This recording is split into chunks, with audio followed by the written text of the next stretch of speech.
तो दोस्तों आपको इंतजार होगा कि डॉक्यूमेंट वेरिफिकेशन कब हो सकता है यूपी पुलिस का। तो देखो आज से दिसंबर का पहला दिन स्टार्ट हो रहा है और अगर कहे हुए बातों पे चले तो दिसंबर के तीसरे सप्ताह से डॉक्यूमेंट वेरिफिकेशन शुरू भी हो जाएगा। और इसमें संशय इस बात का मत करिएगा कि दिसंबर के तीसरे सप्ताह से डेट आगे बढ़ सकता है। रीजन क्या है? रीजन ये है कि पहले ही इतना टाइम ले लिया गया है कि अब डेट को आगे बढ़ाने की जरूरत नहीं पड़ेगी। लेकिन जब तक डॉक्यूमेंट वेरिफिकेशन हो नहीं जाएगा तब तक बहुत सारी चीजें आपको दिक्कत करेंगी। जैसे डॉक्यूमेंट से रिलेटेड कुछ ऐसे पॉइंट हैं जिसको लेकर कंफ्यूजन तब तक बना रहेगा जब तक डॉक्यूमेंट वेरिफिकेशन नहीं हो जाता है।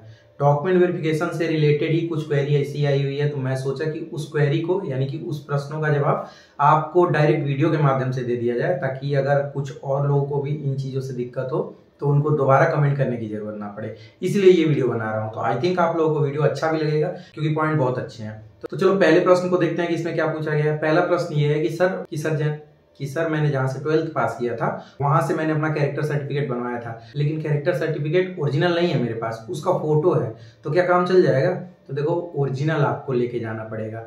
कुछ डॉक्यूमेंट ऐसे हैं जिनको ओरिजिनल फॉर्म में ही लेके जाना है, आप इस बात को समझ लीजिएगा। मतलब फोटोकॉपी तो लेके जाना ही जाना है, लेकिन ओरिजिनल भी आपको लेके जाना है, जिसमें जाति प्रमाण पत्र, निवास प्रमाण पत्र, अगर जनरल से है तो ईडब्ल्यूएस, चरित्र प्रमाण पत्र। वैसे चरित्र प्रमाण पत्र के बारे में आपको बता दूं कि चरित्र प्रमाण पत्र एक ऐसा डॉक्यूमेंट है जो डॉक्यूमेंट वेरिफिकेशन में नहीं लगेगा बल्कि मेडिकल में लगेगा। तो मेडिकल के लिए भी आपको ये बनाना ही पड़ेगा, तो इसको बनवा लीजिएगा। तो मतलब ये समझ गया ना कि आपको दोबारा जाके बनवाना है। कहाँ से बनेगा चरित्र प्रमाण पत्र? एक प्रश्न ये भी है, तो मैं आपको बता दूं कि कहाँ से बनेगा। अगर आप 12th पास आउट हो और फॉर्म में 12th डाला है तो आप अपने इंटर वाले स्कूल से चले जाना। वहाँ थोड़ी बहुत दिक्कत करेंगे, लेकिन आप अपना सर्टिफिकेट लेके जाना हाई स्कूल वाला, बताना कि मैं यहाँ से पास आउट हूँ, मुझे यूपी पुलिस का डॉक्यूमेंट वेरिफिकेशन कराना है, इस वजह से मुझे कैरेक्टर सर्टिफिकेट बना के दे दो। अगर पुराना वाला हो तो कह देना कि इसी बेस पे नया बना दो, बस डेट नया डाल दो। बाकी यही उसमें डालना है कि इस दौरान से इस दौरान के बीच मैं यहाँ पे पढ़ा हूँ और उस दौरान मेरा चरित्र उत्तम था। तो ये बना के आप लोग वहां से ले लेना। अब कौन सा प्रश्न पूछा है ये भी देख लीजिए, वैसे आप स्क्रीन पे देख भी सकते हो। दूसरा प्रश्न ये है कि सर आधार कार्ड पे जो एड्रेस है वो मेरे ईडब्ल्यूएस पे नहीं है, यानी कि दोनों में थोड़ा थोड़ा डिफरेंस है, तो उससे दिक्कत होगी क्या? तो मैं उन सभी लोगों को बताना चाहूंगा जिनके एड्रेस में प्रॉब्लम है कि आधार कार्ड एड्रेस प्रूफ नहीं है। आधार कार्ड मात्र पहचान पत्र है। आधार कार्ड में चीजें इधर उधर होती हैं, यानी कि थोड़ा बहुत एड्रेस डालने पे वो पूरा एड्रेस ले लेता है। आपके एड्रेस को वेरीफाई करने के लिए ही निवास प्रमाण पत्र मांगा जाता है। तो निवास प्रमाण पत्र में ओरिजिनल एड्रेस होना चाहिए, ठीक। बाकी आधार कार्ड में आपका नाम और डेट ऑफ बर्थ सही होना चाहिए। फोटो पुराना हो या नया, उससे कोई दिक्कत नहीं है, क्योंकि उसमें आधार कार्ड नंबर वही होना चाहिए जो फॉर्म में आप लोगों ने डाला है। तो इस चीज को भी आप बहुत बेहतर तरीके से समझ गए होंगे। यदि आपके जाति प्रमाण पत्र पे भी एड्रेस गलत है तो उससे भी कोई दिक्कत नहीं। गलत का मतलब ये नहीं कि दूसरा गांव पड़ जाए, उतना ही रहे, मतलब थोड़ा बहुत मिस्टेक होगा तो चल जाएगा। तो ये सारी चीजें आप लोग बहुत बेहतर तरीके से समझ गए होंगे। और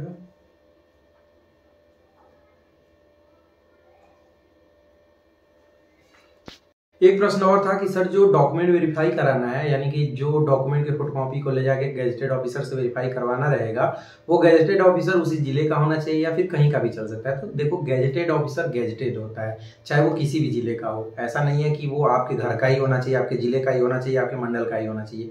किसी भी गैजेटेड ऑफिसर से आप वेरीफाई करा सकते हैं। और आपको पता है कि फोटोकॉपी वाले को वेरीफाई कराना है। फोटोकॉपी जब लेके जाइएगा तो उसके साथ ओरिजिनल जरूर लेके जाइएगा, क्योंकि जो गैजेटेड ऑफिसर होता है, जैसे मान लीजिए अगर आप स्कूल के प्रिंसिपल से कराते हो तो वहाँ के कलर पहले एक बार चेक करेंगे, या फिर वहाँ के बाबू एक बार अच्छे से मिलान कर लेंगे। प्रिंसिपल कहाँ चेक करता है? प्रिंसिपल तो बस पूछ लेगा कि क्या करना है या फिर ये कहाँ लगाओगे। तो डॉक्यूमेंट ओरिजिनल जरूर लेके जाइएगा जब आपको वेरीफाई कराना हो तो। और एक चीज और बच्चों का प्रश्न था कि सर कितने कैरेक्टर सर्टिफिकेट बनवाने हैं, यानी कि कितने चरित्र प्रमाण पत्र की जरूरत पड़ेगी। तो एक तो स्कूल वाली लगेगी और एक आपको बनाना पड़ेगा 2 संभ्रांत व्यक्ति वाला प्रमाण पत्र। 2 संभ्रांत का मतलब एक फॉर्मेट रहेगा जिसमें आपके गांव के 2 व्यक्तियों का नाम होना चाहिए जो आपको भली बात जानते और पहचानते हो, उनका मोबाइल नंबर होना चाहिए, उनका एड्रेस होना चाहिए, वो गांव के ही होने चाहिए, वो आपके खूनी रिश्ते में ना आते हो, यानी कि ब्लड रिलेशन ना हो। ये नहीं कि चाचा बाबा ताऊ ये वाले में नहीं होना चाहिए, भले ही घर के बगल का हो, लेकिन आपके घर के नहीं होने चाहिए। तो इन लोगों का डिटेल होना चाहिए, क्योंकि पुलिस वेरिफिकेशन में इनसे पूछा जाता है कि ये यहाँ रहते हैं या नहीं रहते हैं। अब इसको भी लेके प्रॉब्लम होगी, मुझे पता है कि सर हमारे गांव में कोई ऐसा है ही नहीं जो हमारे पक्ष में बोलेगा, टेंशन ना लो, वो सारी चीजें हो जाती हैं, कोई ना कोई ऐसा मिल जाएगा। समरान का मतलब ये नहीं होता कि जिनको 1000 लोग जानते हो, समरान का मतलब वो नाली साफ करने वाली भी हो सकता है जो आपके गांव का हो, उसका भी नाम डाल दोगे तो चल जाएगा। इससे बहुत दिक्कत नहीं होने वाली है। आपके ऊपर FIR दर्ज होगा तो आप ऑलरेडी मेडिकल में लिख के दे दोगे, मतलब मेडिकल के दौरान आपको डिटेल देना रहेगा कि आपके ऊपर कोई मुकदमा तो नहीं चल रहा है, पुलिस वेरिफिकेशन में कोई दिक्कत नहीं होगी। आप लोगों ने सुप्रीम कोर्ट का ये कोटेशन भी देखा होगा जो निकला हुआ था कि मतलब ये आधार नहीं है कि FIR दर्ज है तो आप सरकारी नौकरी नहीं दोगे, और बाकी जब तक आपके ऊपर दोष सिद्ध नहीं हो जाता तब तक आपको कोई नौकरी लेने से नहीं रोक पाएगा, ना ही नौकरी से निकाल पाएगा। तो मैंने सोचा कि इन सभी प्रॉब्लम को आपके साथ शेयर कर दूं ताकि आगे आप लोगों को दिक्कत नहीं होनी चाहिए। वैसे आगे के लिए हम लोग हैं ही, तो टेंशन ना लीजिएगा।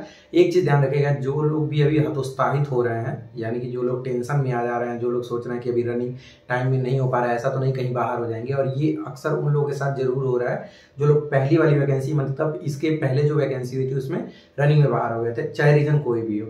मैं आप लोगों से ये कहना चाहता हूँ कि आप लोग लगातार रनिंग करते रहो। एक टाइम ऐसा आएगा कि आपका रनिंग ऑटोमेटिक दिए हुए समय के अंदर आ जाएगा, बस शरीर उस तरीके से ढल जाए, यानी कि रोज 5 किलोमीटर दौड़ने में ढल जाएगा।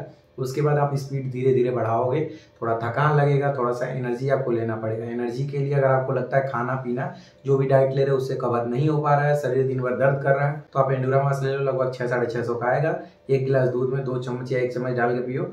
दौड़ने के बाद थकान को बहुत तेज रिलैक्स कर देगा, और ऐसा कोई खराब चीज नहीं है जिससे शरीर पे गलत इंपैक्ट पड़े। तो इसको आप ले सकते हो। एनर्जी मेंटेन है कि रनिंग भी बना लो। 15 दिन में मैंने इसको पी के रनिंग बनाया था। ये मैं आप लोगों को क्लियरली बता रहा हूँ, ये कोई पेड प्रमोशन नहीं है। आपका जिससे फायदा होगा वही चीज करने में मुझे ज्यादा आनंद आता है। आई थिंक आप लोगों को वीडियो देख के मजा आया होगा और बहुत सारी चीजें आप लोगों को क्लियर हो गई होंगी। रनिंग करते रहो, सेफ्टी से, थोड़ा सा ध्यान से बाइक चलाना, मारपीट नहीं करना, झगड़ा नहीं करना है, और तांडव नहीं मचाना गाँव में कि एकदम ये कर देंगे वो कर देंगे। नौकरी लगने तो ऑटोमेटिक सब कुछ हो जाएगा। आगे की पढ़ाई करते रहना, क्योंकि ये जान लो कि 1,74,319 लड़के शायद थे ना, या शायद 316, इन लोगों में मात्र 60,244 लोग ही सेलेक्ट होंगे। खैर इससे भी कम हो जाएंगे क्योंकि इतने ही लोगों को मेडिकल के लिए बुलाया जाएगा, और मेडिकल में कुछ ना कुछ लोग तो बाहर होंगे। तो इसलिए मैं कहना चाह रहा हूँ कि आगे की भी तैयारी करते रहना, क्योंकि सबका सिलेक्शन नहीं होने वाला है ना। तो चलो वीडियो को लाइक करो, और चैनल सब्सक्राइब नहीं हुआ है तो सब्सक्राइब करो, चाहे जैसे मन करो वैसे करो, लेकिन मुझे नहीं पता। तो चैनल को सब्सक्राइब करो ताकि आगे और भी डिटेल मिलता रहे। मिलते हैं अगले वीडियो में, तब तक के लिए अपना ध्यान रखिएगा और बाय।